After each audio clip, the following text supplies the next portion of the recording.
Hey everybody, welcome to So Steady Facebook Live on Sundays with Kate Quinn. If you can hear me and you can see well, I would appreciate if you could just put a little note in there so that I know that you're here and you can hear me and that you can see everything. If you let me know if the camera's also at a good angle, I think we can bring it down just a little bit. Let me just do a couple quick checks and we'll get started.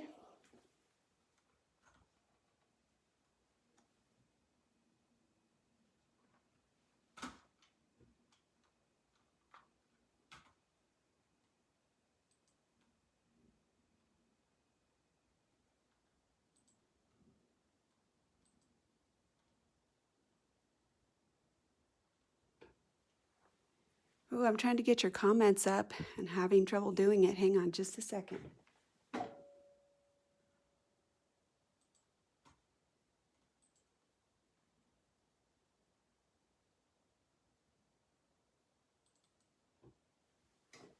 right, let me grab our featured tools and show you those, and then we'll get started.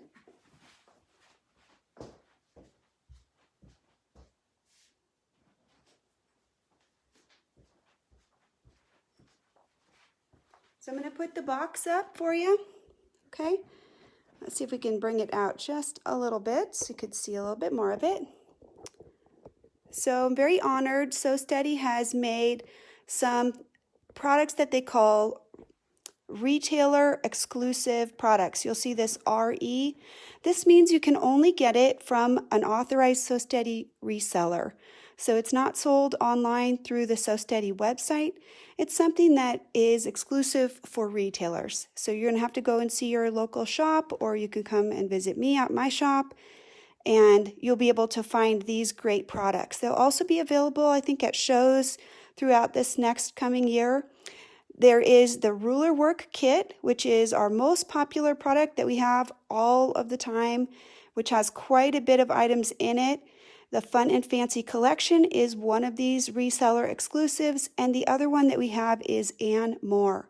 And what's unique about these products is that they include the online and virtual education to go with the tools and the templates that are sold.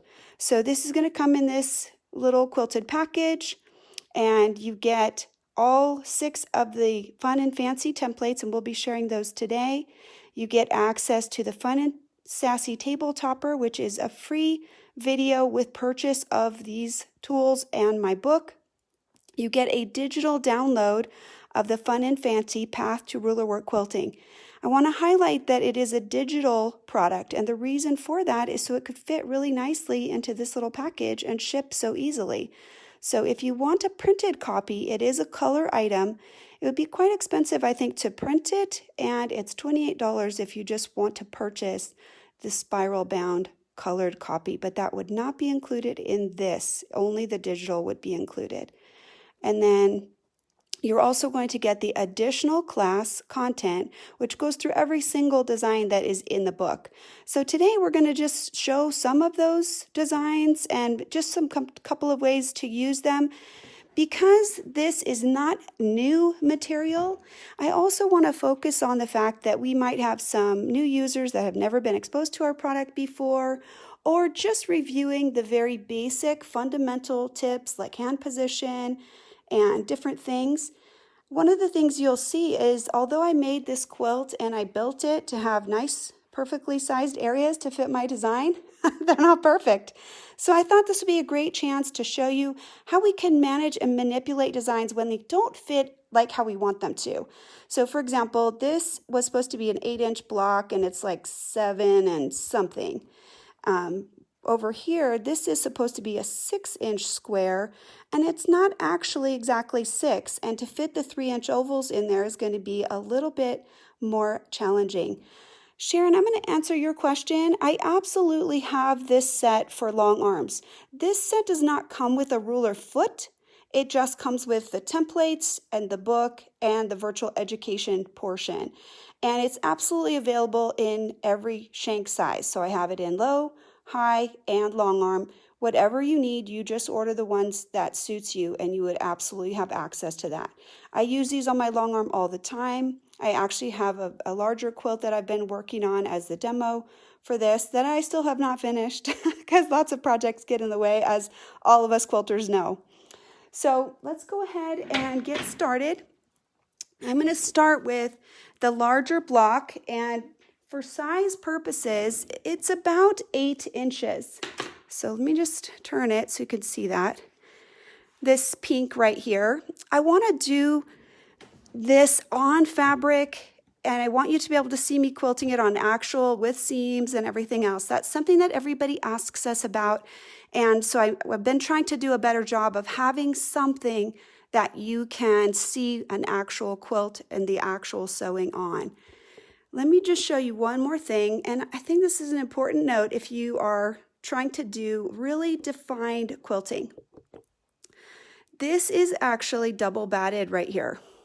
The reason that I want to make sure you know that is one of the things I'm starting to realize, and I don't think I quite got this before, I know that the quilt bunches up, but even if I'm just ditching the quilt, this 8-inch square will no longer be 8 inches because of all of the batting. It's going to pull in a little bit more. So that is how come my little 6-inch square is not really 6 inches anymore. So understand that if you're working with double batting, there's a potential for your blocks not to be true to the size that you might think that you want them to be. So let's go ahead and mark this with our crosshair square, because we're going to put 8 lines in there. The Circles on Quilts spinning wheel number 21 is in this set, and it is designed to work with the 8-point crosshair. So I've got that right here. No, that's the wrong one. Where's my 8? Oh, I don't know, it's lost. I thought I had it right here. Let me grab my big one.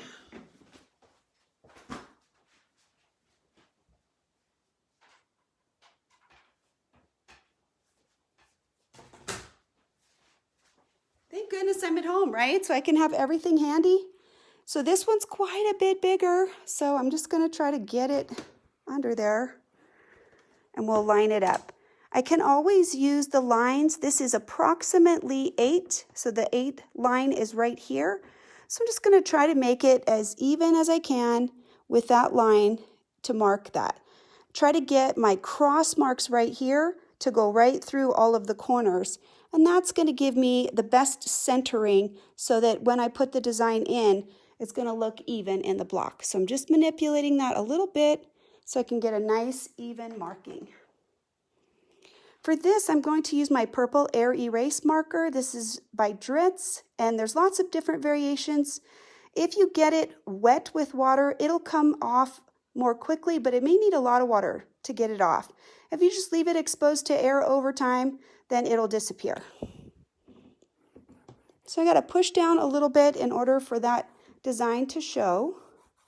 And I do want to mark it really well so the lines are very visible. And I'm going to try to shift everybody forward so I can mark these other lines back here. I really like using the crosshair square. People do ask a lot of times, is it necessary? Can't I just, do this without it, just do it with a straight edge and mark it? But there's 8 lines, and the lines are all proportional to one another, so I want to make sure that I am using my crosshair square. It gives me that accuracy that I want. All right, we need a pin.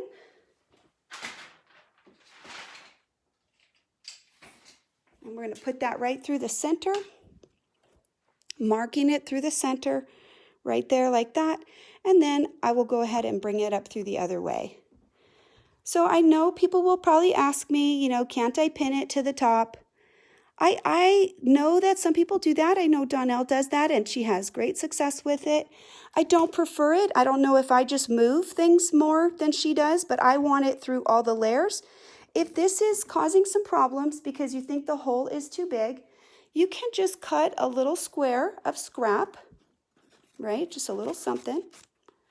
Fold it up just a little bit. Stick it over there. We don't want it to extend into the stitch area, so we don't want, it to be too big. We just want to put a little scrap on there, and I can always test and see if it's going to work just by putting the ruler on there and just making sure it's not in the stitch area, right? So like right there, So maybe I need it just to be a little bit smaller. So just trim it just a little bit because I don't want it to be in the sewing area, possibly getting sewn into the project. So just cut it a little bit. So I just folded it and I'll just stick it right on there. That adds a little stability so that the pin cannot stretch the hole quite as much.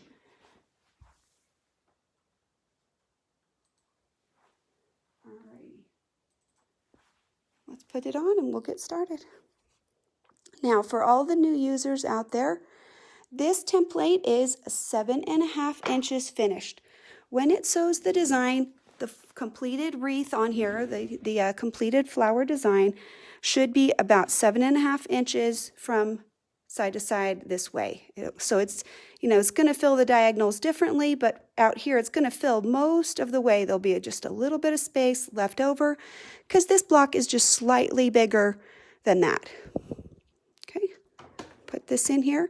There is an A and a B right here down at the bottom. Let's see if I showed you that real quick. Let's make sure you can see that. I'll stick this right back behind there so you can see the lettering. Okay, A and B. This would be where your needle would align all the way across here. We're going to set our foot right here at A, and we're going to sew up to the top and down to B, and this is where we'll stop. And there's a very, very strong stop mark here. I mean, as soon as you come down to the bottom, you know you're done. There's no guessing with this one because this is a really strong angle right there, so it's very easy to know that you're in the right spot. All right, and I'm lining this up right here. There's a line right at the top that's aligned right with this to keep the design nice and accurate. Okay. When I get started, I'm always going to pull up my bobbin thread. I have 2 different colors of thread. I've already tested my thread tension by just sewing a little bit on a little scrap. I'm going to hold these threads just for a few stitches just to give me that really great start and get my needle down before I start going. So here we go. When you start, let the machine start and then just slowly move for the first couple of stitches, and then you can ramp up your speed. All the way up to the top and actively changing directions. I'm using my thumb right here to push backwards as I'm changing directions. This is like a little leverage right there. So make sure that I have a really nice grip and can move everything really well. Okay, as I go, I don't have to rotate my sandwich or anything. I'm just going to line it up on the next line. One of the unique things about this design is that the next line that is in the design is a skip. This is a 90-degree angle to make this next design as far as the way it's built. I can't make it on this line because see the foot's right here in Never Never Land? So this is going to go all the way to this next one. And I'll get everybody lined up. And now you'll see I'm right at A right there. So let's get in just a little tighter so maybe you can see a little bit closer. Okay. And again, I'll line that up right on the line. So this is going to make 4 potential lobes. I want to show you one more thing. I'm going to actually turn this so you can see the alignment. With this blue thread, it's easy to see this is the design. There's a little white line right here. I'll go ahead and point to it with my scissors, and I'll just tip it a little bit. So the line is actually printed on here. Let's see if we can get you in so you could really see that much better. Can you see that? So the line is right there. When I line up, I need to line that right up with the existing design. I think it looks a little skewed for you, but that's because of the angle. But if I look at it, it's actually right on top of the stitching, and that means I'm perfectly aligned for the next line. Let's see, I think we'll come back out. We don't want to prevent you from seeing anything, right? Let's go that way.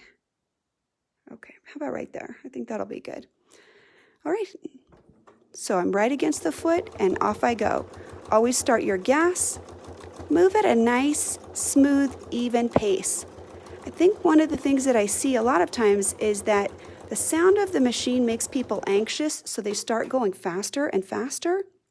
And that's really not necessary. You have to think about the fact that the machine does have to sew quite a few stitches in order for us to get around. So there's no reason to rush it. just let it sew nice and even.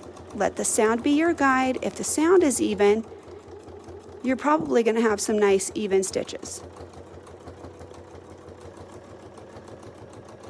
Okay, so nice rhythm right there, not trying to race or anything like that.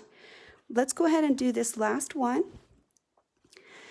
As I said, there's 4 petals. We're going to end up stitching this design twice in order to fill up this space to make this design.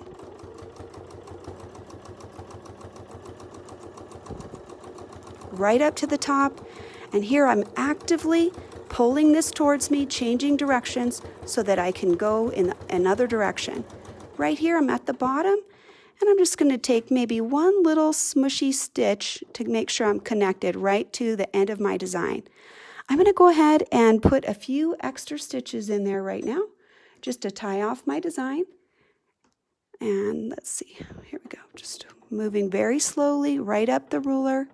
You can hold it and even keep it aligned right there just so you can go right back up the design. I like about 4 to 5 stitches, and now I'm just going to go ahead and pick up my thread. Before I cut this, I'm actually just going to move into position over here on the next one, and I can actually just jump stitch right over to this position right there. And then I'm just put everything down. I'm back at A. I can go either direction. I can go B to A or A to B, whichever I prefer. Since I'm done here, I'm going to cut these threads because they're tied off now. Get them out of my way. And those other little jump stitch right here, we aren't actually going to sew across that because we're going this way. So he won't even really be in my way. He won't even get sewn in across the bottom. So let's go ahead and sew these, and we'll just finish up this design. I have quite a few of the stable tape grips on this template. Most of them are around the side. I'm not usually holding much back here. So I try to get about 2 pressure points on each side as I go. Right here, I have to really get towards the back of the design right here. I'll just tip the camera just a little bit so you can see what I mean. We are not wanting to necessarily turn our sandwich. So we have 2 ways that you can work with it when the design is back behind there. You can just stand up and look behind and set the ruler in place. I can get everything lined up. I can see visually right here, and I can also just look back on this portion right here and line up the line. Usually I'll stand up and do that, and then I'll sit back down, just hold the ruler in place, and then keep on sewing. And that's very easy to do. I call it the Fitbit moment because it helps me stand up, relax my body. I'm not sitting too long. I change my position. So that's very helpful in that regard. We also have a tool called the rear view mirror, which is available, and it's a little tool that you can hook onto your machine, and you can actually angle the mirror so that you can see what's behind you and see your alignment. So that's another tool that is available, and that was made by the Sew for Less team. So that's out there and available for purchase if that's something that maybe is hard for you, like you can't get up and look behind there. Okay, see how we get a little pretty crossover right here?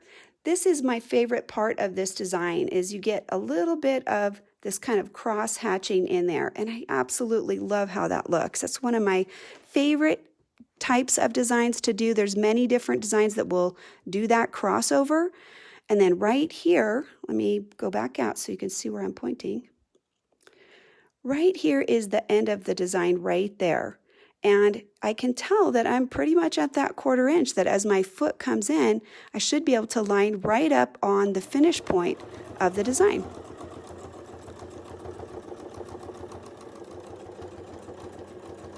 Now I'm going to show you something crazy. There might be a reason why you maybe wouldn't want to do this, but I'm going to sew back up to the top. The ruler's right in position, so it's easily going to take me right where I want to go. This is double stitch now on this one leg of the design, so there's going to be a little bit more thread in that space than in the other areas. So if your thread is really, really heavy, you may decide that that's not something that you want to do. I'm going to just open this up and take this key off. All of our keys are designed to allow you to sew and then take your template off so that you can continue sewing without having to cut the thread if you're in a place where you just want to continue sewing. So go ahead and tape your piece back on, make sure that you don't lose your key, and then you can set this aside, and we're going to pull up another one of our pieces. This right here is the inset oval from the 3x1 oval. So this particular template sews out 3 inches tall by 1.5 inches wide. This one is cut and it actually fits right on the inside like this. But there's something unique. When I sew this outer one, my foot is against the template like this, and it's making the oval smaller than this opening, right? It's sewing on the inside, so it's actually going to be measuring, I don't know, 3.5 or something like that by 2, and when it sews, it'll be smaller.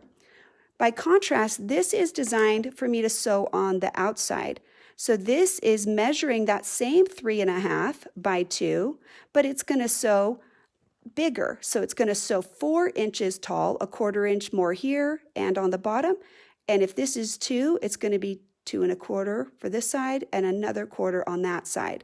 So this is going to sew out 4 by 2.5, which makes a little bit bigger arc that we can use with the good effect right here to connect these dots. I'm going to take this pin out and put it somewhere safe. Always make sure that your pins are put away somewhere where you're not going to get into trouble with them. You don't want to step on them or anything like that. All right. So the reason I kept us connected right here is we're ready to go right into the next part of our design. I'm going to try to line up this center line somewhat right in the middle of this cross. If I made some additional markings, I could even line it up right on a crosshair line. If I added another set of 8 lines, I would have one in the middle here to align this. I don't think we need it, but that's just something, you know, if precision is your thing, you can easily go ahead and add a whole nother set of 8 lines and you'd be good to go. I'm going to go ahead and use my spacing gauge, and I can go ahead and line this up so I get right to the very tip of this design. Now, let's talk about measuring with your spacing gauge. This is actually already 1/4 inch. So if I'm trying to align my needle so that it's just to the outside like this, that's bigger than 1/4. What I would want is the very little plastic tip to be aligned right where I want my needle to go. Okay, so when I line this up with this curvy ruler, I want to make sure that the plastic tip is right at the tip of that design, of this little opening right there. Let's see if we can get you a better view. Okay. And I'll try to move my hand out of the way. So when I'm lining it up, if I set it like this, I want to be flush against the template, and I want the little blue tip that's on this side to be touching.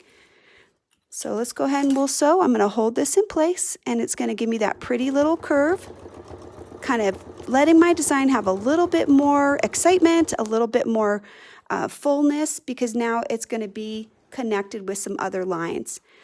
That's the thing that I love about working with the templates, is how we can put things together and create an even more visually exciting design. All right, so let's see. So I've got only 2 staple tapes on this.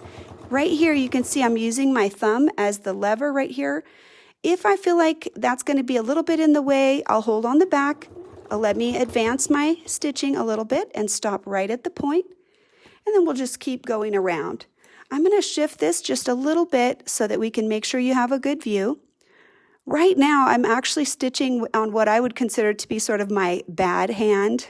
I'm usually not holding with my right hand. I'm usually holding the template with my left. But with this design, it's actually working better. This is what I need to do for the design. This is where I need to be. People will often ask, does the ruler always need to go on this side? Does it always need to go on this side? It really needs to go wherever you need it to go in order to complete. Example, if I try to put it on this side, well, it's not going to give me what I want. I want it to dip in like that. So if I put it on the other side, I wouldn't be able to get the arc that I want the way that this design is set up. So it's important that I put it on the right side. If you're not sure what it will do, take your pinky and set the ruler in place and just go like that. This is approximately 1/4 inch, and this is a way you can say, oh, okay, I know what it's going to sew. Sometimes people can't visualize how they need to position things, and this can be like a really super cheap and convenient way to do it. You can even do it this way. You can take your spacing gauge and you can just sort of drag it along the path and see, will it get me where I want to go? So right now, I think we're pretty close to what we need as we sew around, so let's keep going. So the spacing gauge offers tremendous amount of accuracy. I could eyeball this design, but I don't want to miss. I really want that stitching to be right at the point of these little flower designs to make it really clean and sharp and beautiful. And that's one of the things that the rulers offer us. They offer us that tremendous accuracy. So I don't want to circumvent that, if I don't have to. I want it to be accurate, so I'm trying to use all the tools and let them work together so that I can have the accuracy that I want to have. All right, let me see if we have any questions real quick.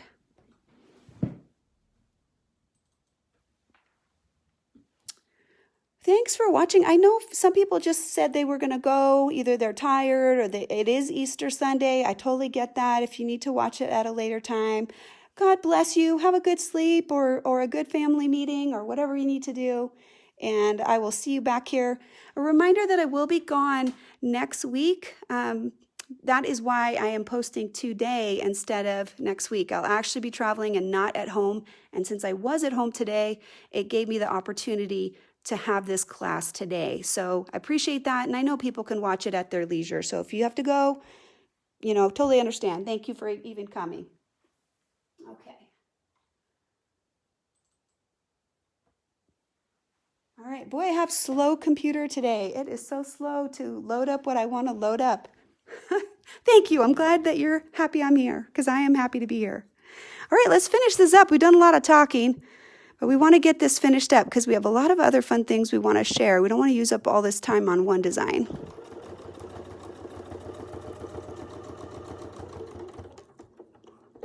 So I think it's fun to always combine. This design in and of itself is, yeah. So Beth, can you tell this is my Easter quilt? I was doing it thematically. It kind of has that nice pinks and purples, fun and fancy and candy. It's like popcorn or cotton candy, something like that. So I'm right at the end of the design. I'm going to go ahead and just tack it off, and I'll show you the two things that I just mentioned with the double stitching.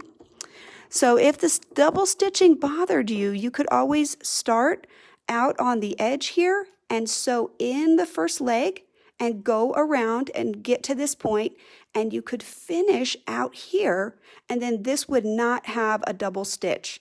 So hopefully you guys understood that, because the ruler, I'll show you with that other ruler.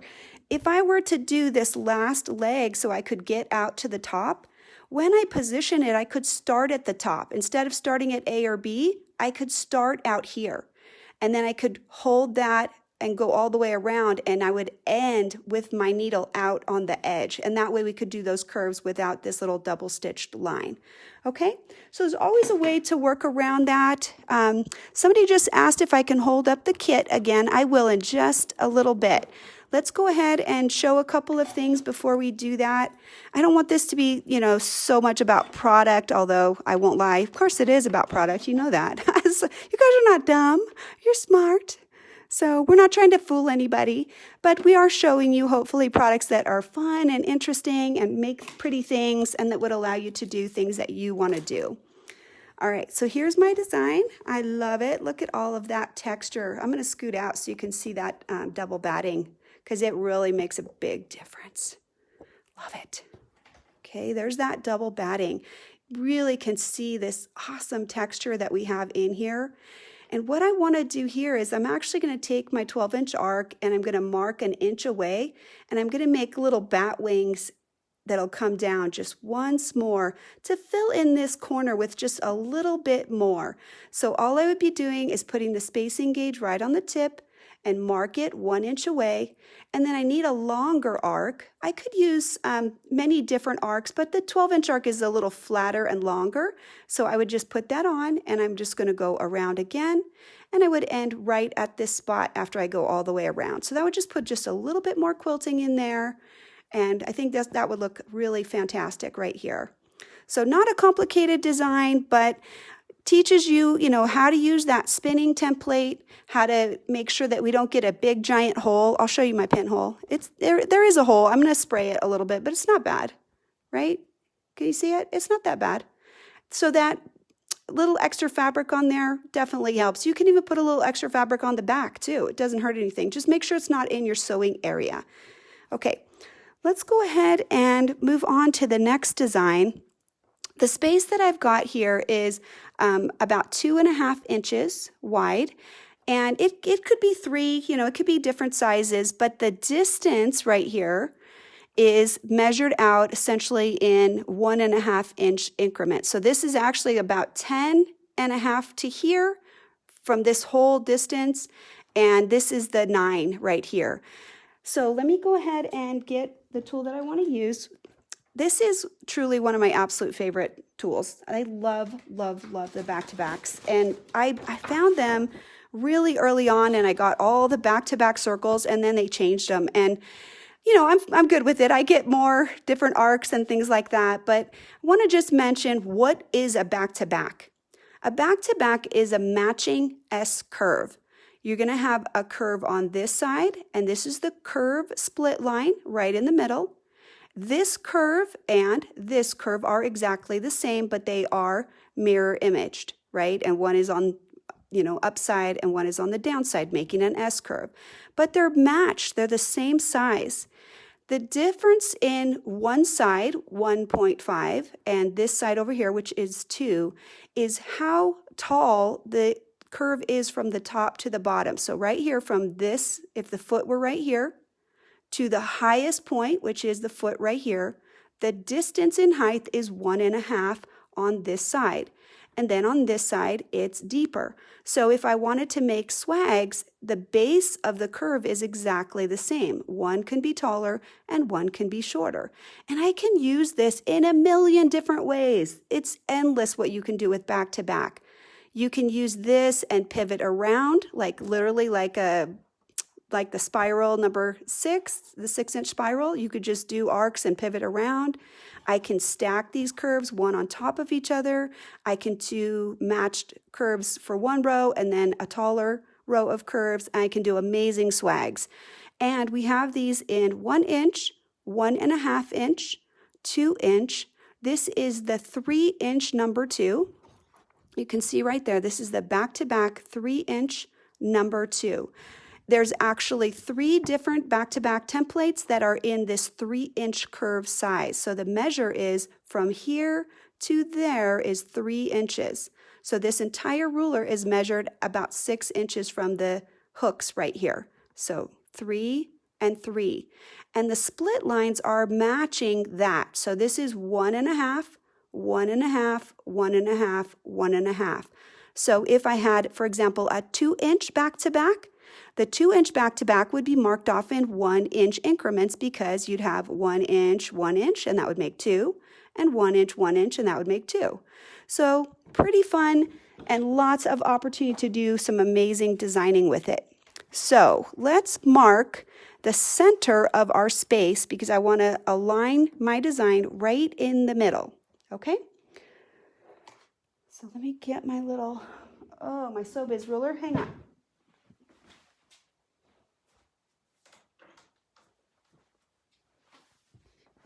So let's measure it so we know how big it is.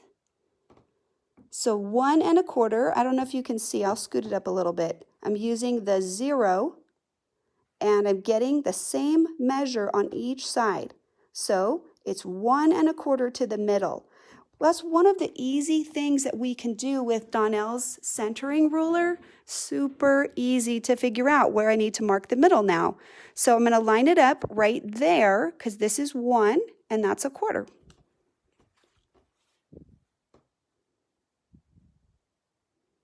Okay.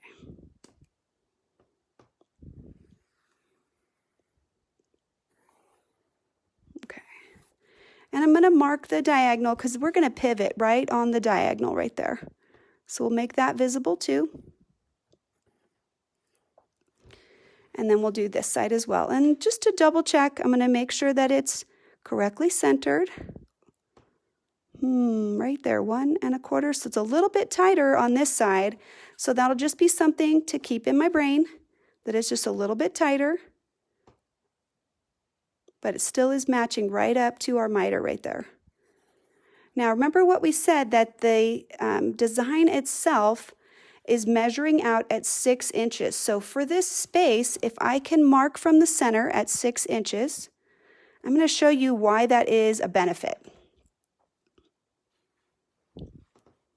I'm going to mark right at 6, try to get right to the miter line, and I'm right at 6 right there.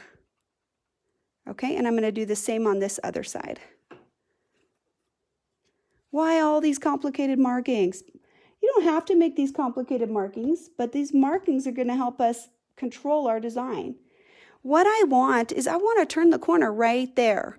So if I could line the ruler up to end right there, right at this little dot, like if I line it up like that, so my foot stops there, then when I reposition for the next one, I should be able to get right to that spot right there, right where the miter is. Then I'm ready to just go the other direction. So just a little bit of planning like that can make a big difference to your design. Let's go ahead and I think we'll sew this way.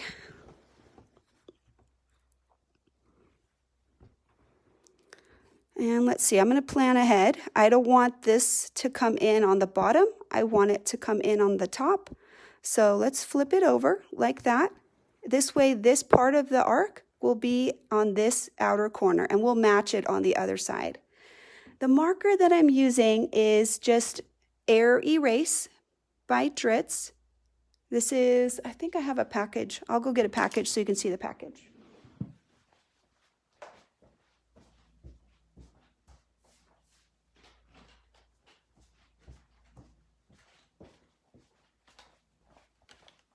Right there like that. So I have this available on my website. Again, this is Air Erase.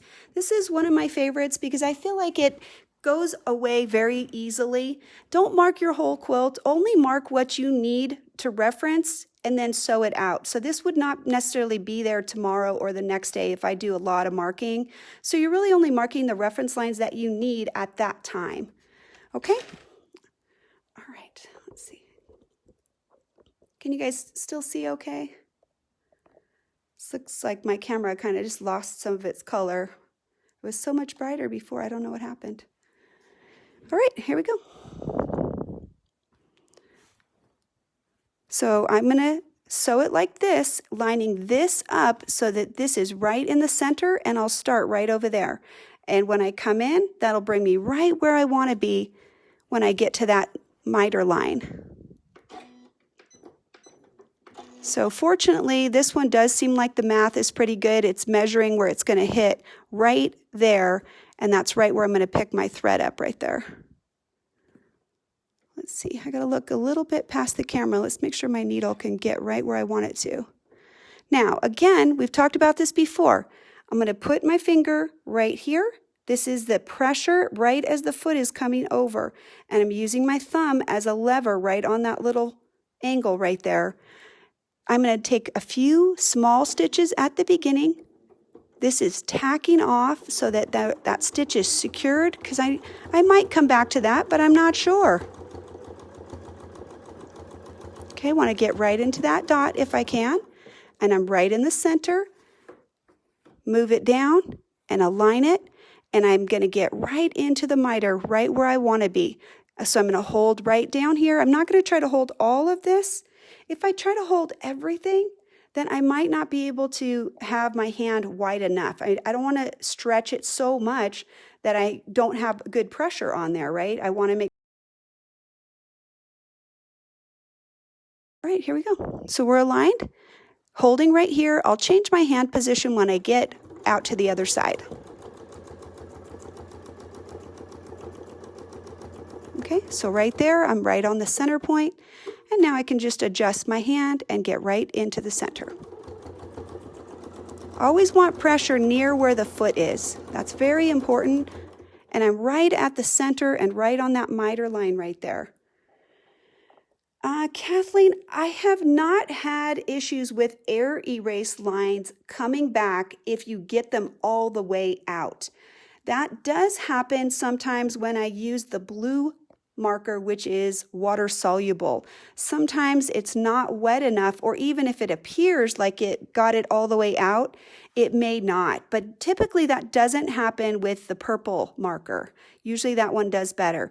So remember we said we want this part of the arc to be on the outside. So if I'm going to come down this way, I'm going to have to flip this over to get that matching look. And then I'll line it up. And you can't see yet, but you'll see that it actually is going to bring me right aligned with my little 6-inch tick mark on this side.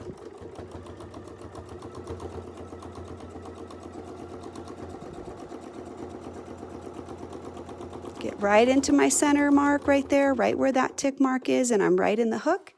And then just scoot that down and put it right in the hook. This line right here on the top is aligned right on my center line, allowing me to stitch right over to the edge.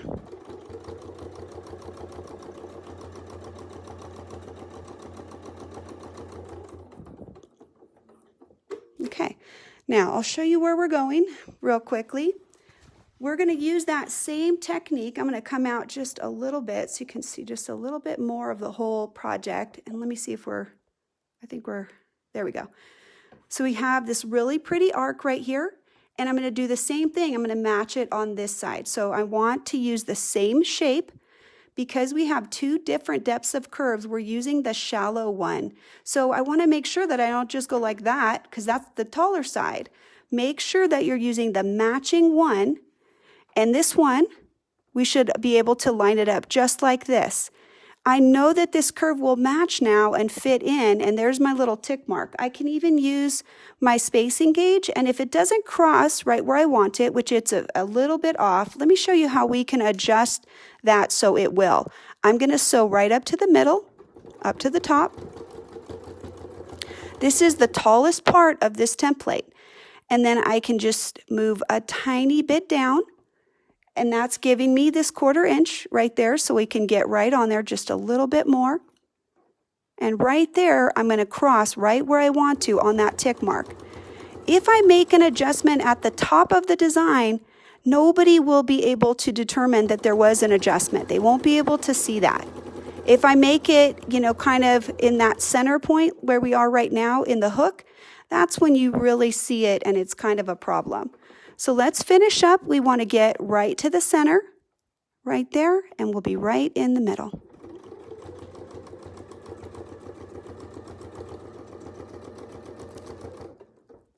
So we wanted to follow that diagonal as much as possible, and this is where it's really going to show what we're going to get, because now we're going to get this oval. We want this to not cross over, so I'm just going to do a little checking as we sew it.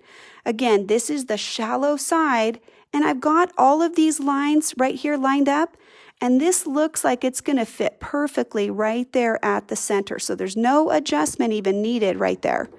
It'll sew right out of that center position.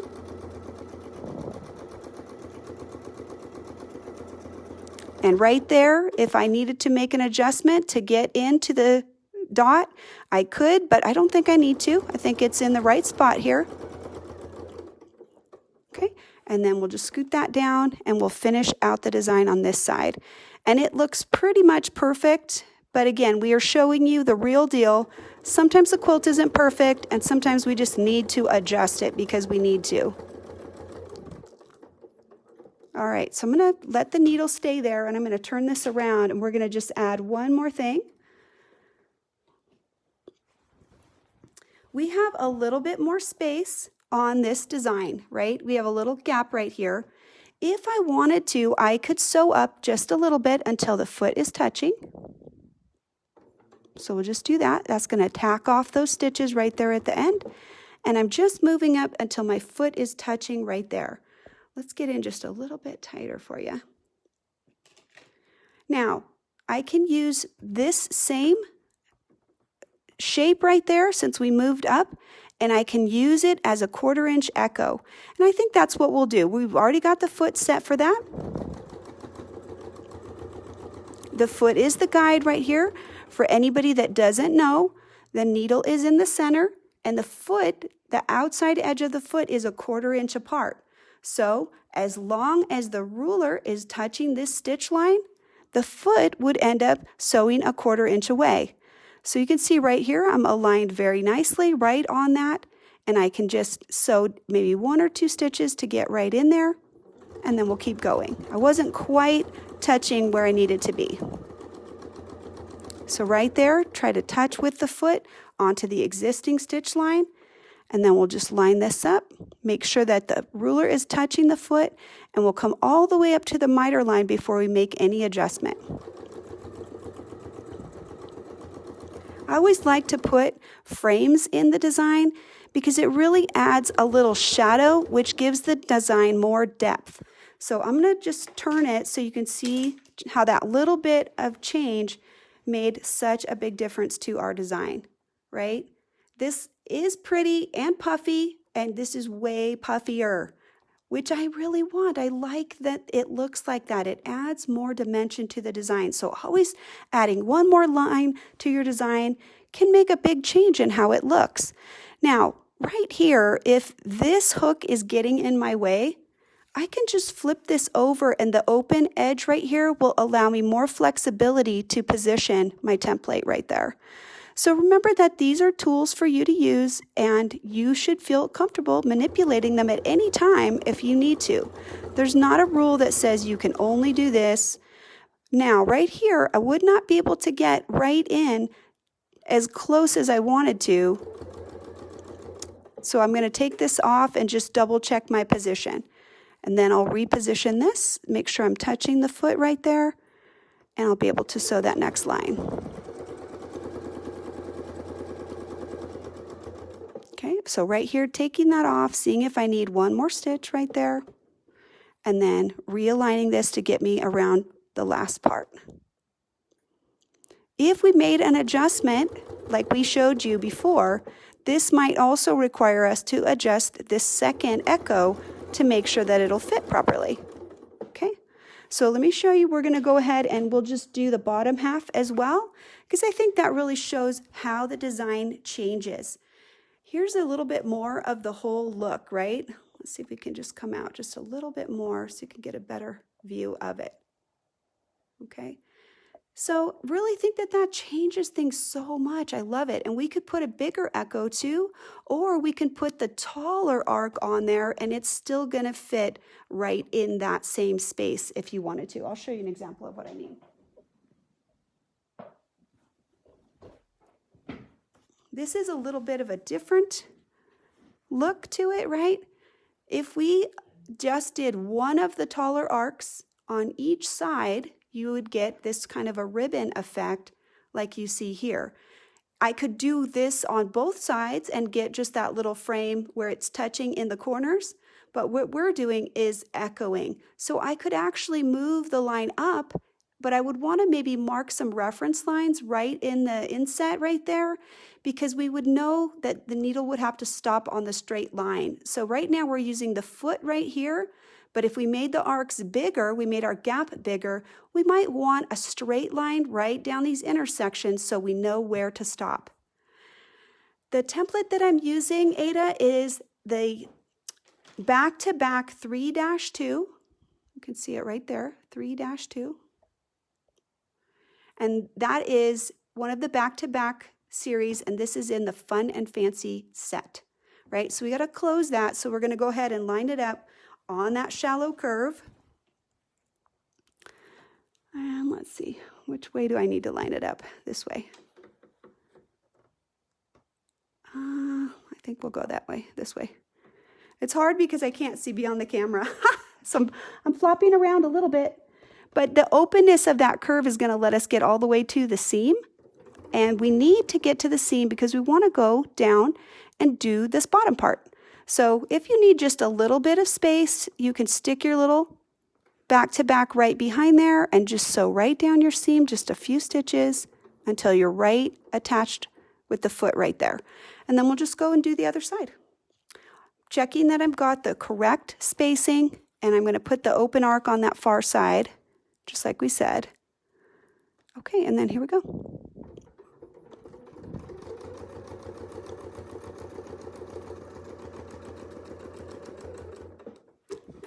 Move it over. I do have to move it each time because we're echoing. We're not doing the S curve. We're just actually echoing just the top part of the curves. So checking that spacing right there. This is going to get us in. We're going to try to stop though right at the miter no matter what, because that's going to get us out to do this other side. Again, that miter line comes in really, really handy. We don't want to dip down too far, so we'll just stop right on the miter. And you can see that the foot is touching right there. Let's see. Let's come in just a little bit more. We were pretty far out there, so it's hard to see what we're doing. There we go. Okay. All right, let's finish this up. I'll turn it this way just so you can get a little different angle as we sew and maybe see a little bit better.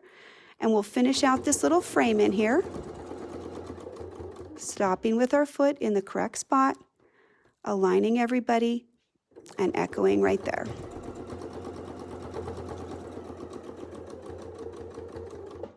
Okay, the foot's touching, and again, aligning this, and we should be able to basically come all the way out to the edge right here. Right here, I will just tuck the stitching, the closure stitching right there in the seam. There's already some stitching right there, but I'll just stitch over it a little bit. In order to stop, I've already tied off. I don't need to sew anymore, so I'm going to lift up my needle and my foot. That's releasing all of the pressure right here. So I'm going to pull this out and hold on to this part right here. And now I'm going to set my needle right back down where I left off. I can even use my hand wheel to be very precise about the needle position. And then release the foot. When I lift up this little loop, this is the top thread, if I pull on it, one of the sides is the top thread right there, and one is going to pull the bobbin up. This little purple, that's the bobbin. So we can cut all of those threads right there, plus we can cut our little starter tails because we're done with those. And now we're disengaged from the quilt on the bottom, and we're ready to sew the next part. Let's go ahead and just pull that a little bit closer so you can get a little bit of a look at it. This is the design that we ended up with, okay? And love it. Love that it has a little bit more volume in there. We can actually put fills in here if we wanted to and leave this part open and not quilt this anymore.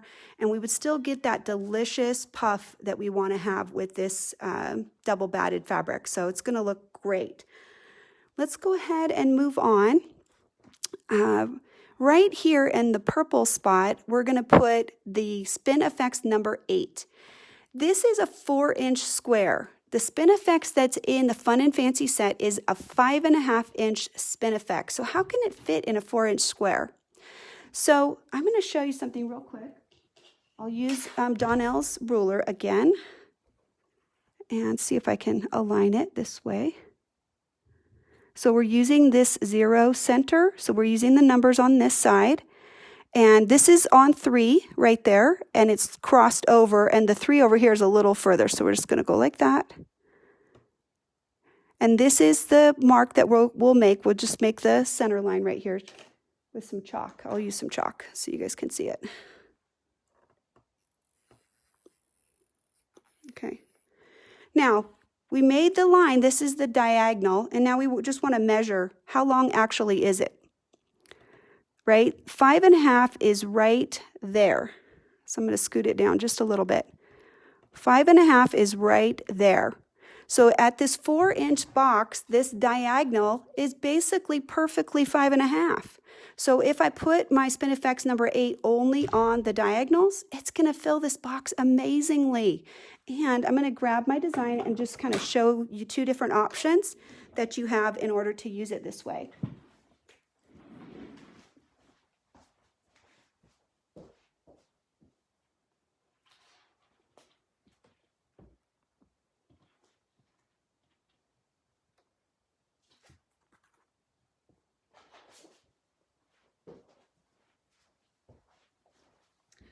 I think a lot of people know that you can use your Spin Effects basically in 2 different ways, okay?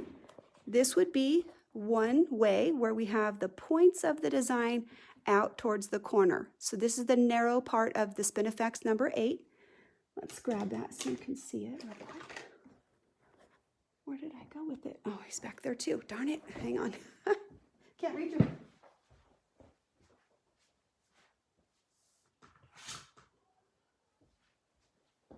All right, here we go. Spinifex number 8, super cute.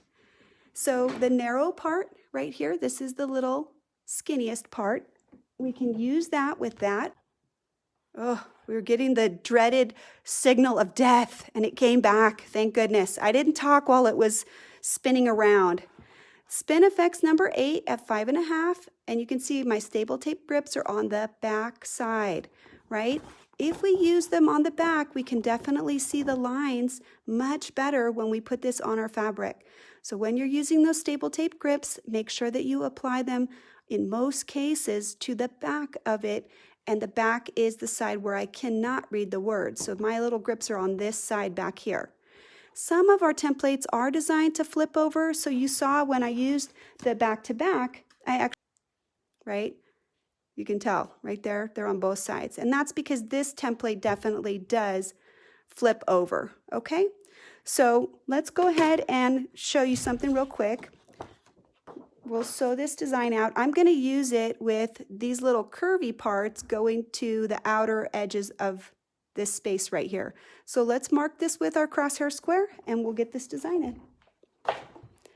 I went ahead and I tested it with my new pink stitching line discs. Yay! Mary, there's no sound? Still there's no sound? If somebody could let me know, can you hear me or you can't hear me now?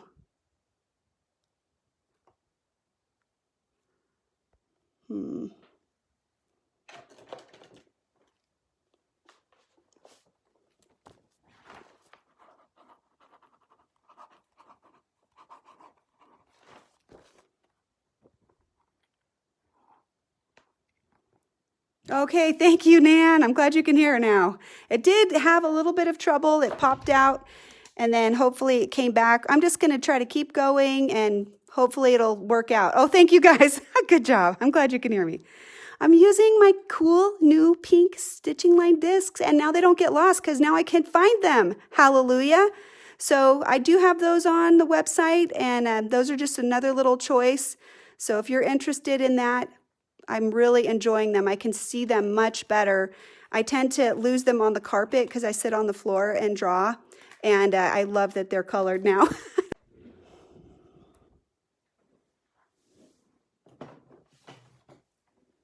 All right, let's mark this baby.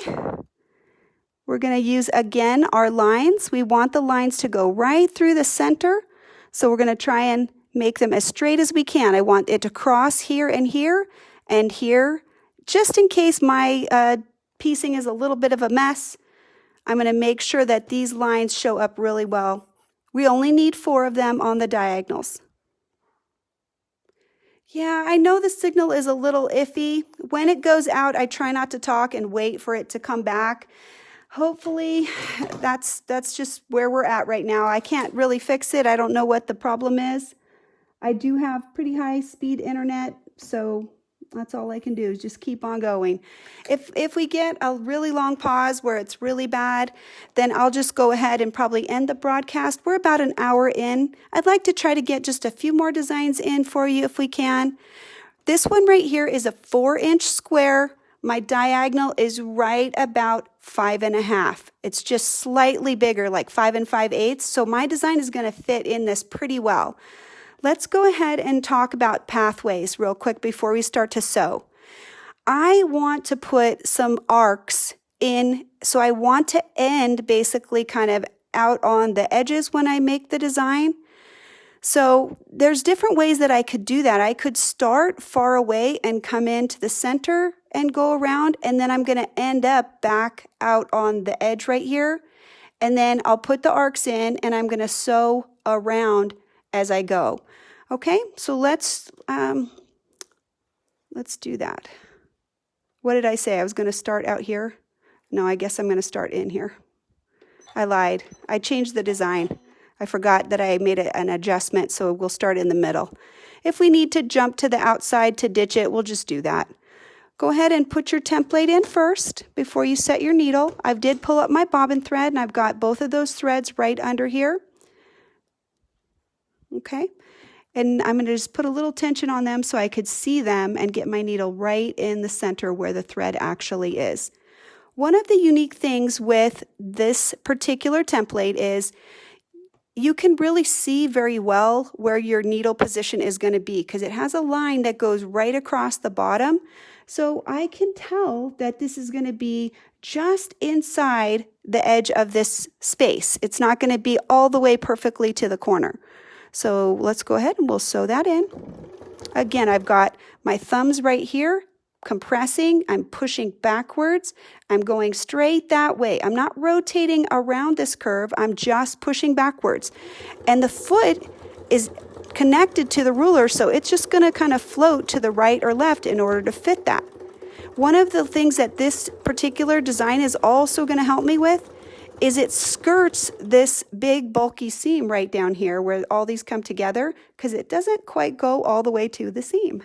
So just another benefit, you can see the distance right here that this is the line and this is the pink, right? That there's about 1/4 of an inch difference because it's just a little bit bigger. So let's go ahead and we'll put all those lines in. It's kind of bulky right there. Follow it around. So I just pulled a little bit to try and get that all the way right into position. So I'm looking behind me, getting lined up. The other thing is that when we're in this position, I can use this line right here to stay aligned. The reason I still want to check at the back is because it's lined up to the corner. So we still want to make sure that this design is angled properly to give us that nice pretty look there. Right into the center. Now with your spin effects, look in there.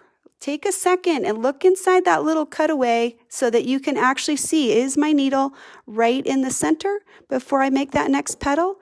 If it isn't, you can make a little adjustment and get it there. What that does is helps clean up that center area so you don't get a bunch of crisscross stitching right there in the center. Okay, so a little bulky there. I'm going to pull, try to get that all the way through. I think I have a little bit of a long stitch right there, but still, I'm okay with it.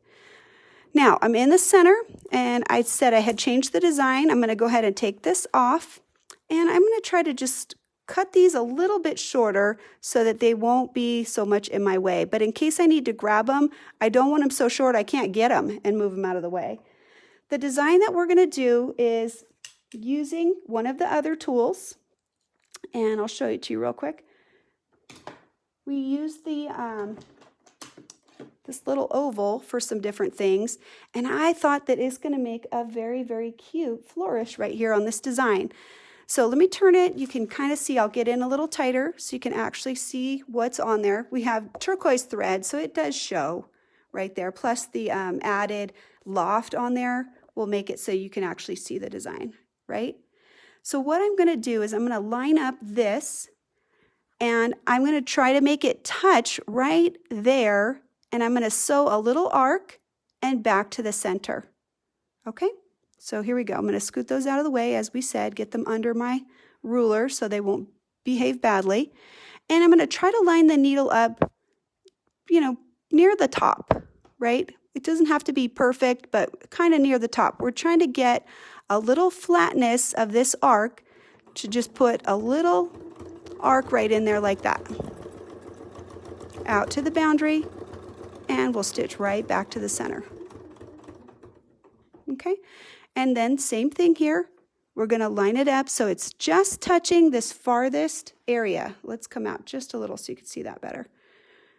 Right there, when I align it, I want to be touching right there, so at its closest point, that thread will be able to just be about 1/4 of an inch away, right there. Touch the boundary. I'm trying to be very careful not to go too far over the boundary and stitching right back on the existing stitch line.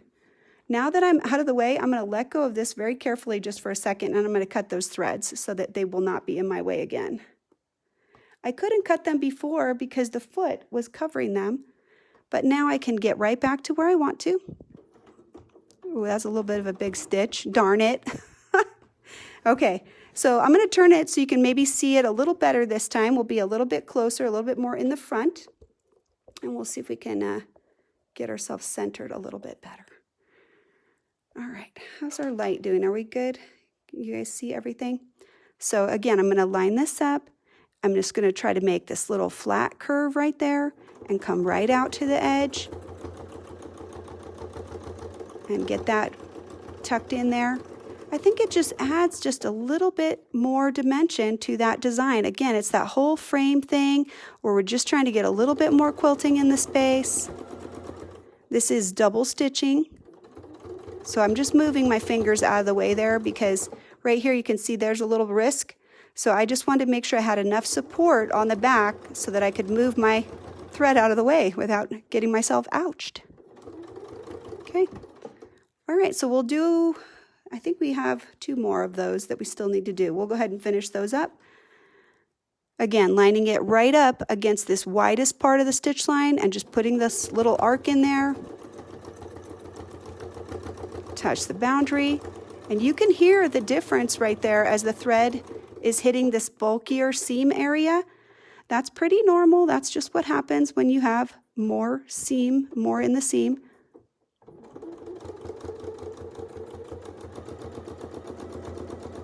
So right there, there's a lot of seam folded under on that purple side. And as it stitches through, you can definitely hear the difference in that. So I'm going to go ahead and scoot it around to the last side so you can see what we're doing and how we line it up. This is changing that spinifex, I think, quite a bit. It really just adds some different dimension. It kind of makes it look more like it's shooting out from the center. And again, it gives that dimensionality when we have sort of a frame around any of our design spaces. It makes it look more like it fills up that entire space, which is something that I also really like. I like that we're getting a little bit more value there, a little bit more for our dynamics. So right now, I'm on the inside of this space. So if I want to go ahead and ditch around here, this is a good time. I can actually go all the way around the purple and come back here, and I can come across and do this and close some of these lines. So Christy just asked me about the suspension system. This block is about, I don't know, 24 by something. It's pretty small. There's really not a need to suspend it. It's actually sewing out totally fine without me having to suspend it at all. So let's go ahead and we'll just add in some lines, and that'll get us maybe like over to this corner, and we'll talk about putting something right in here. We said that the purple right here is where things are all folded onto, and the valley is on this green side right here. So this is where I would use my spacing gauge, right? Align it right there with our seam, and we want to travel right down the seam. And again, it's a little bit bulky right there because we have all those seams coming in right there. So I'm just kind of gently pushing a little bit to try to get me over there. This side is already ditched, and we'll just come right down to this center position, and then we can put a design in the pink. So right here, the blue is the valley side. So I'm going to try to get myself right into the valley alignment, and then sew right down that edge right there. This thread is matching pretty good for this teal color, so actually it's going to be very nice right on that edge right there. Bulky right there, getting right to the center. Now, in this pink area, I'm just going to show you maybe a quick idea of how you can do. Lorraine, I'm showing you the tools. This class today is free, but the tool itself, this tool is a class and a book with patterns and a template set all together. So what you get is you get the Fun and Fancy book as a digital copy.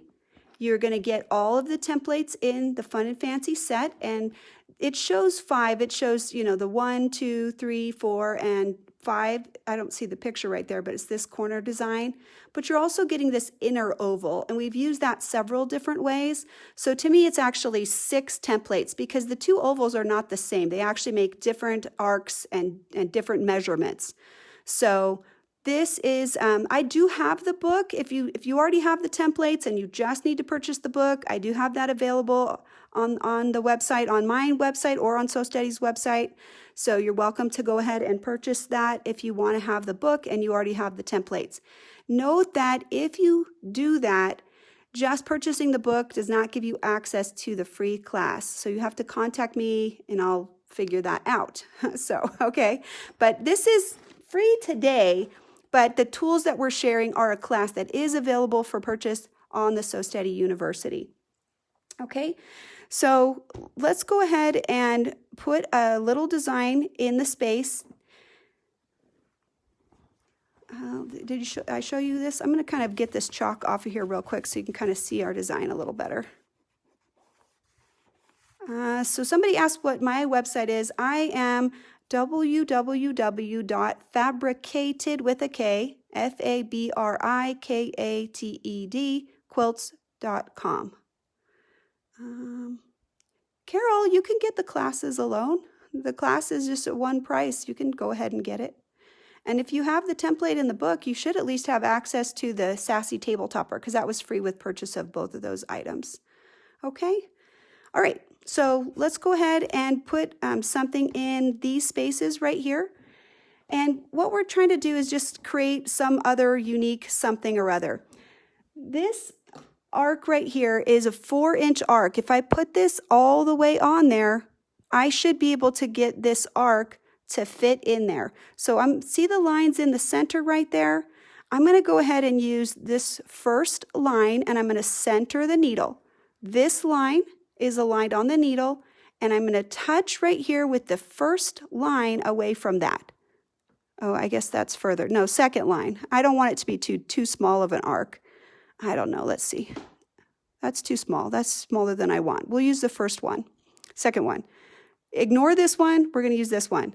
And I'm just going to sew out and back. Okay, I'm right at the corner there. Sewing out and sewing back.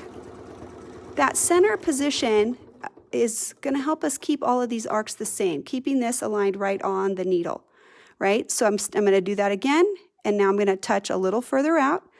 I'm going to touch the next line. So let's see if you guys can see the next line. I'm going to get my camera a little bit closer. It's being really ornery. It's kind of far away. All right. Hopefully you can see this time. I'll point to it so you can see it better. So we used the second line, right? This was the first one. We used that one. Now we're going to use the next one. So align it here and align it there. And we'll just sew out to the next one.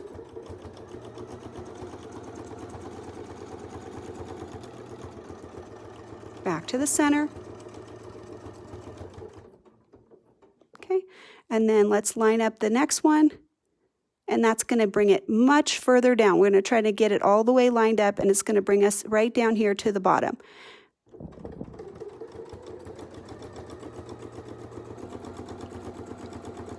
Okay, touch the boundary, and back to the center. Now, this design just crossed over the middle. Okay, I think it looks awesome, but notice that it is crossing over the middle. If I did not want these lines to cross over on the other side, then when you're on the miter, you're going to tip it so that it will not cross over. Mine is going to cross over, right? You would actually mark the center of the space and you could align this so that your arc will not cross over. The spacing gauge would allow you to do that. We're going to use the same rules that we just used. Put my little grippies down. Align with the needle, and we're using the second line for the first one, touching that boundary right there.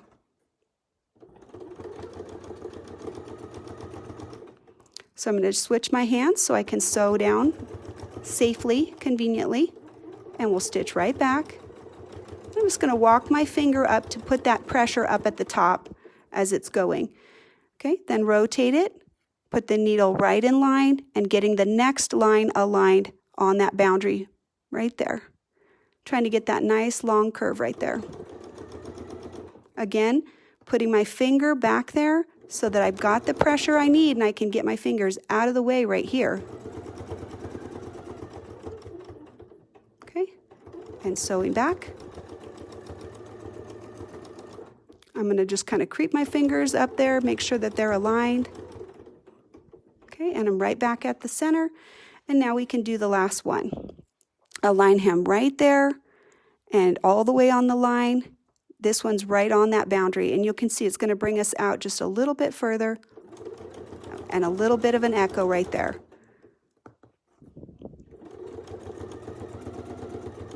Okay, and then I'm just going to go back just so I can be in the center. It also is going to let me keep all of the lines doubled up just the way all the other ones are, so we won't have one line that's not the same. And I think that's just kind of a fun little crossover. You get a little crosshatch right there. And if you wanted to then come in and just echo this with your foot, you could add another little triangle echo right in here and make it not touch. What I'm suggesting is that it might just look like this. I'll just draw it in so you can kind of see what I'm saying, like this. Use the ruler and you can just make a little arc like that, right? And that would just add another little layer in there if you felt like that little space was a little too big.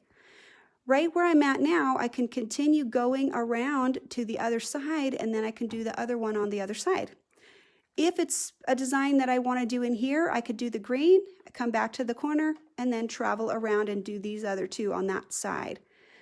So I'm always looking for the path that is the most convenient, something that can get me around to that next place. And I'm going to just tell you one more thing. I'm going to tie this off real quick right here where I'm at. Right in this little pink area, I think that I would want to go ahead and use some straight lines in this area for two reasons. There's a lot of curvy things that are happening, and the pink is kind of like a background area, and I want to emphasize that. I want it to be more of the background than sort of the featured visual. This is very, I think, visually engaging, and it kind of goes like this. So I'm contemplating whether I would do the same designs right here so they'll kind of go into each other or something different. But then right here, I just want to do some straight lines that kind of go this way, a wide cross hatching that'll make this triangle kind of focus in and bring our eye into this space. And that would also mean then, you know, we don't have everything being the same, everything being so perfectly curvy and everything else. There's a lot of curves on here at this point. Now, let me mention, this is 1.5 inches deep right here. It's actually just a slightly bigger than that. I'll show you. So if I put that on there, we'll just measure from 1. Where is 1? There we go. Right there. It's 1 3/4, which is slightly bigger than 1.5. If I use the narrow back-to-back, it would actually fit in this space without any echo. And the design that we could make in that space, let me show you what that would look like.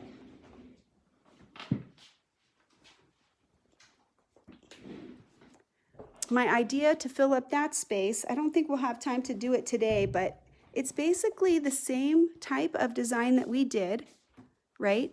We did this part, and we got the little orange peels that connect. What this is doing a second row of orange peels that are centered on the middle position. So where this comes in, the hook was ending right there. Basically now the hook would be here, and then this arc would be right in the middle, right in the middle. And when I'm in the center, I can just fill in with a little flourish like that to put a little detail in there, separating these pieces right there. So this is the same thing. If I did it in a 1 3/4 inch space, the spacing would be just filling that up pretty well, especially with the double batting. I think it would fill that space very tightly because there would not be a lot of extra room.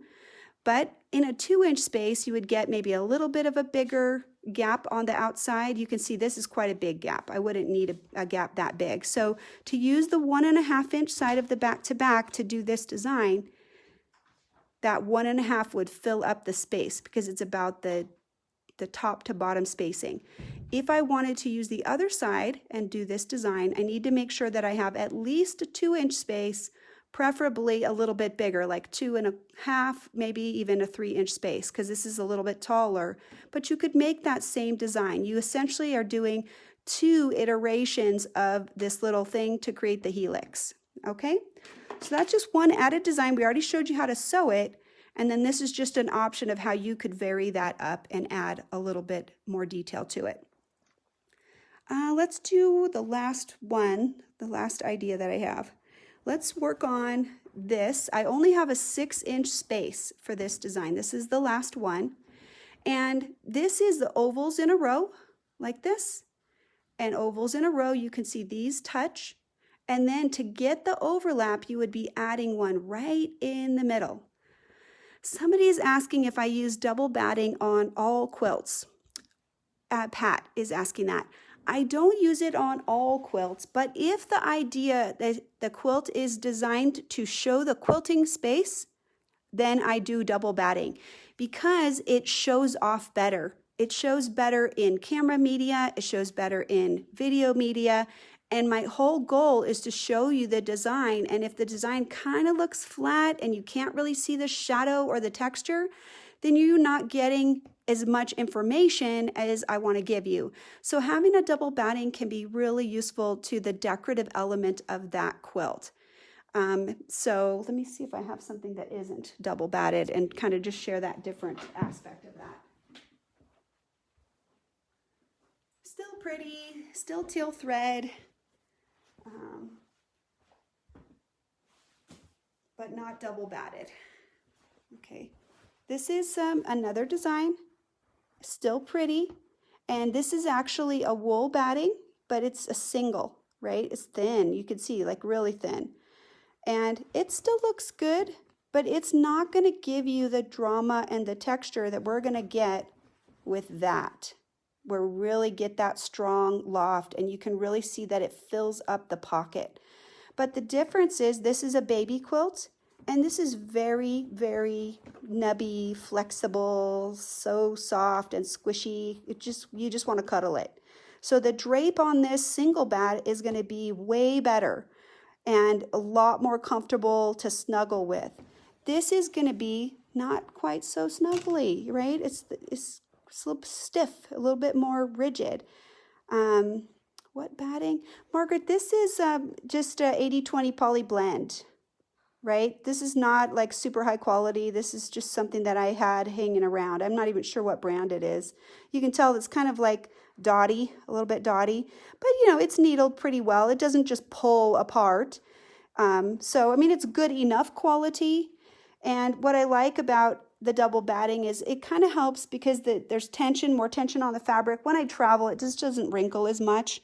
So it helps me to provide a better presentation so that people can see things a little better. Okay, so let's see, where were we? We said we're going to add one more today. I only have time for one more, a lot of talking. Okay, let's change the camera angle. I want to show you something important about this. Let me grab a tool that I have. I know that some people have seen these before. I am working on them. They're actually in production right now, and I just bought the postal envelopes to protect them. But this is my stencil collection. So I'm just going to scoot it over. This is the 1.5-inch stencil, and you can tell that it doesn't perfectly fit because the lines of the stencil, like right down here, see how it's purple? It's right outside the boundary. You know, if I try to line this up, this space is not exactly 6. It's actually just a little bit smaller. So I'm going to go ahead and mark it. I'm going to line it up the best I can and mark the green with these stencil marks. And on these outer edges, we're going to have to fudge a little bit, and I'll show you how to do that as we go. So let me go ahead and get those marked. So these are a product that I think would be very useful. I do use grids a lot, so I'm just going to try to line this up as perfectly centered as I can, and I'll mark that. So all of my actual stencil lines are right outside the boundary. The reason that that's important to note that is if we're using the 3x1 oval, which is what we're going to be using, then it's not going to fit, right? Because it's 3 inches. So I know that it's not going to fit. Why do I have these little starbursts in here and these little dots like this? I have another stencil that does not have that, and you can't see where the corner intersection is. So I decided that when I made mine, I was going to make sure that the corner intersections were visible. So that's why this is designed the way that it is. I could use Pounce on this, which would certainly be a lot easier and faster. The reason I'm not is for this particular design, it's not going to show up on that green because the Pounce is white. So, and I don't think I need the diagonals for this, so I'm just going to leave them off. You would only mark those if you felt like you needed that. I put those diagonals in just to give some additional design options for people, but that's basically what we're going to get. We have a really pretty stencil, then we know exactly where the corner is.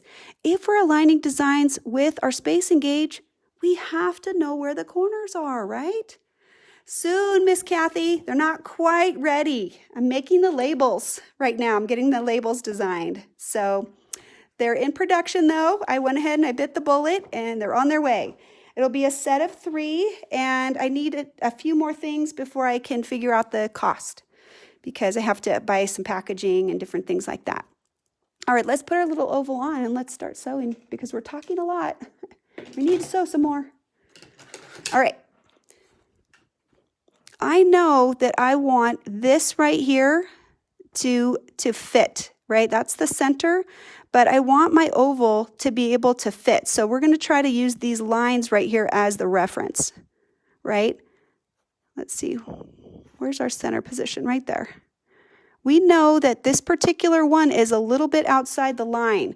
So I'm going to make sure that I can align to the line by using those stitching line discs that we talked about earlier. I want to show you what I mean by that. That's a lot of words to show you what I want to do. Okay. I know that these outer ones are not perfectly suited. They don't fit perfectly. And I want to make my next one touch. So I'm going to line this up right on the center and right on the center. And I'm going to mark this oval with that pen. Like that. The purpose is when I line him up on this cross mark, I know I want this one to touch and I know this one is short. So if I go ahead and I mark that, then I know where I'm supposed to line up for the next one, right? Let's get lined up. Right there. I'm going to make sure this one has a mark on this side too. All right, here we go.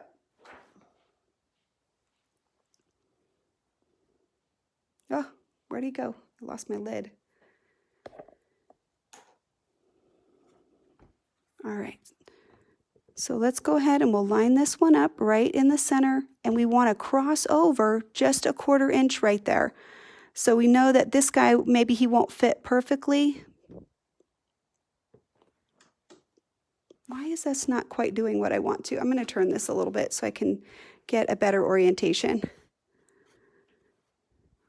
These are supposed to touch right down at the center. There we go. That's my problem. Okay. I don't know what I'm doing here. We're having a little bit of a challenge. I'm going to line him up, and I'm just going to start from this edge because he's a little tricky.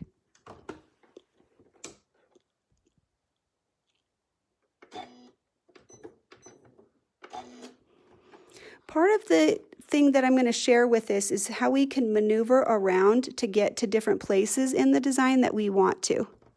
Okay? All right, so I'm going to get my needle down right there in that seam. Get him lined up right on there. I want to make sure I'm using the right one because I'm wondering if this is the wrong spacing. Oh, it sure is. That's why it's not working. I'm desperately trying to make it work and it's not working. Well, it's not 6 inches, but I guess the stencil that I was showing you is not the 1.5 inch. Let me grab a different color and we'll mark it in blue so we can have the correct markings.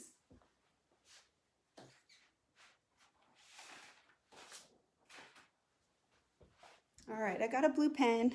So what I'm trying to do is mark at 1.5 inches so that we can sew this design and get it aligned. I couldn't understand why it was not doing what I wanted, but now I know why. All right, I got a blue marker. We'll just mark it in a different color. It'll be a little bit confusing, I won't lie. For me too. Right there. And right there.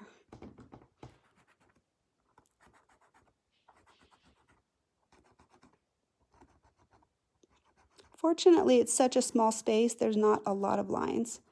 So the grid stencils will come in a few different sizes. You're going to get 3 sizes in the package. It's 1 inch, 1.5 inch, and 2 inches. So you can do any kind of evens, any kind of single, like ones type of thing, and then anything by 3.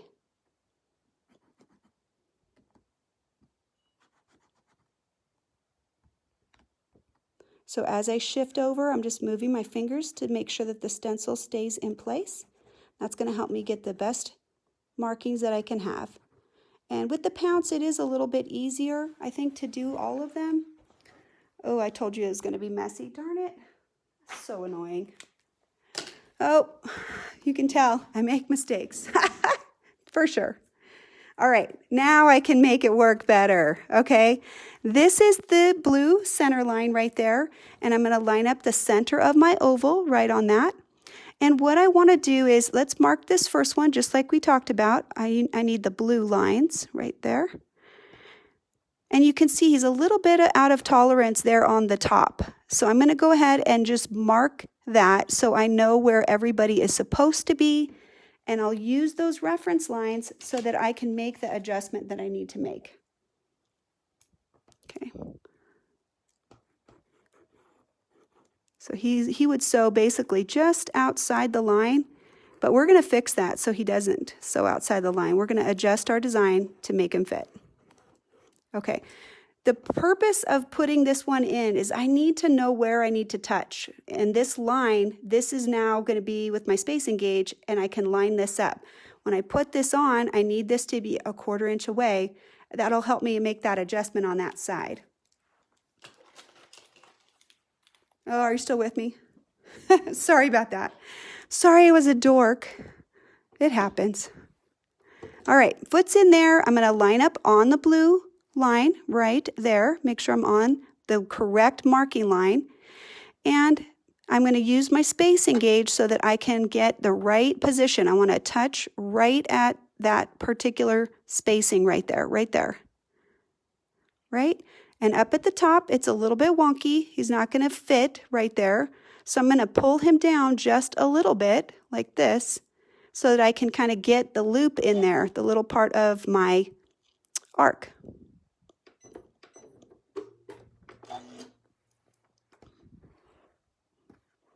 Okay.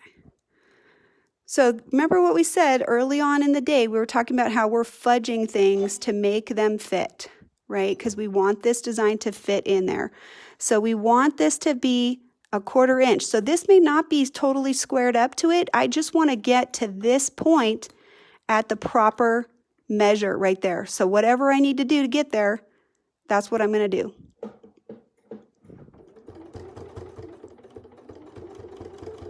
So I'm going to stop right there when I touch, okay?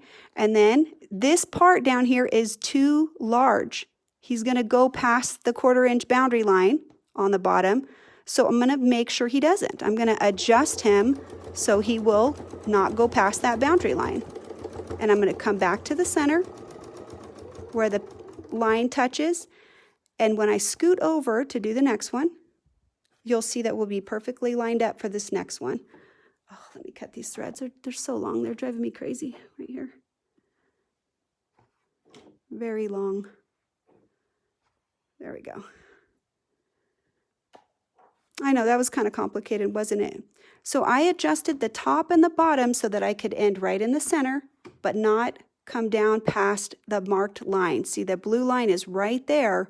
And because of the way this was a little short over here, he was thinking he was going to try to sew outside of it, but I'm not going to let him. So right now, I know that the top is short again, but we should be correctly aligned on both of these right now, on a 1/4 inch right here and a 1/4 inch right there, and we are. So let's do the part that's clean, that's less fudging first. Okay, when I get to the middle, I'm going to bring this whole thing down just a little bit so I can get this arc in there the way he needs to. Right inside and a 1/4 inch right there. Go till I touch, and I'm going to come back to this other side. Right to the middle, and then I can scoot over.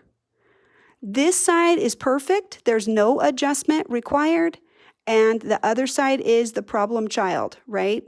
So I'm lined up right on my cross right there, and I'll do this side, and then we'll adjust the top. So we're right to the center, and we're a little bit too tall on the top, so I'm just going to scoot it down so that it's within that 1/4 inch tolerance. Come on over here until I touch, and I'll just sew right back to the other side, right to the middle.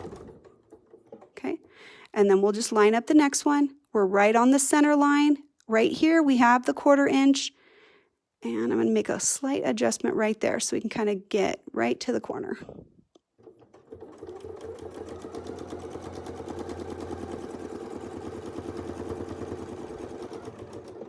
Pull that down just a little bit so we can be within that 1/4 inch and touch. And we'll come back this way.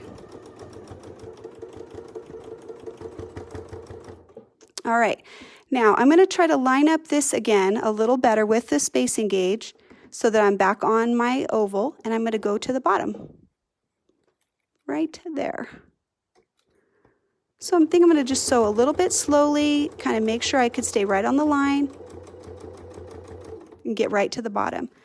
And now I can line this up just like that. There's my blue line right there, and I can try to fit the whole arc in there as best I can. Oh, I think we're a little bit too far over. We're supposed to be right there at a 1/4 inch, so let's measure that right there. There we go.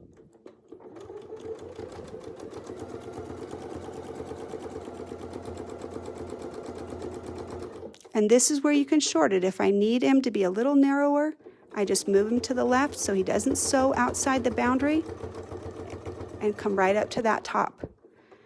So anytime I want to transition, like I'm at the top, if I want to do these, I need to realign this part and sew down to the middle, and then I can go back the other direction.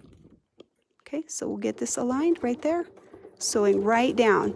That's what that spacing gauge lets us do. So let me show you where we're at. We've done all the ones on the top, right? And now we can just keep on moving over, getting aligned right on the center, and lining things up as we need to. If we need to do any kind of like smushing or whatever, getting us aligned, we can definitely do that.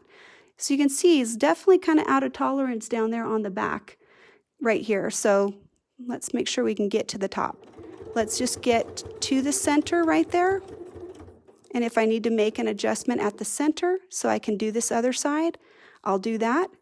You're basically doing it a 1/4 of the oval at a time. So if you need to make adjustments, you can just adjust one little part of it at a time. Right here, see, we won't sew outside the boundary. So does this make the perfect oval? It doesn't. But there's going to be enough stitching that when we sew it, it should still work out because there's a lot of stitching in there. So let's go ahead and get lined up on the next one. I'm trying to get it right in the center. That double batting really takes up a lot of our space, doesn't it? Okay, so we're right there touching that one right on the bottom, right over to this side at a 1/4 inch. Okay, and then I'll align the bottom. Let me turn it so you can see the bottom.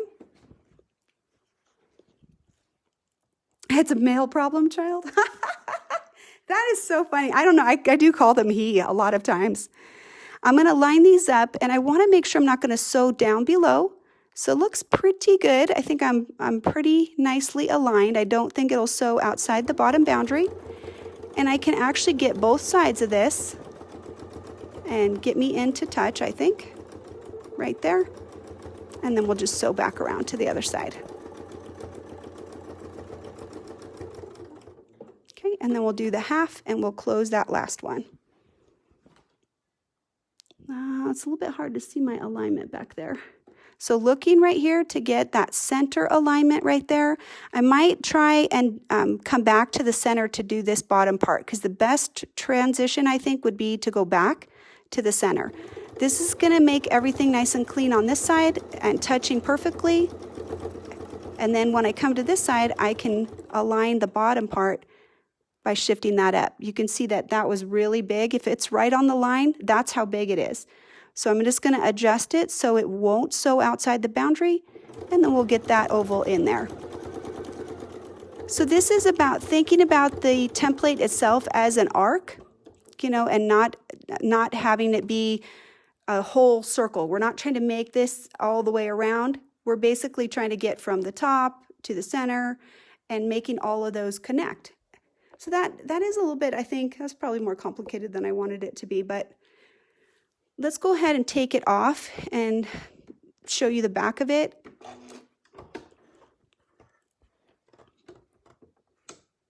I think it's going to be a little bit of messy markings on the top, but not on the bottom.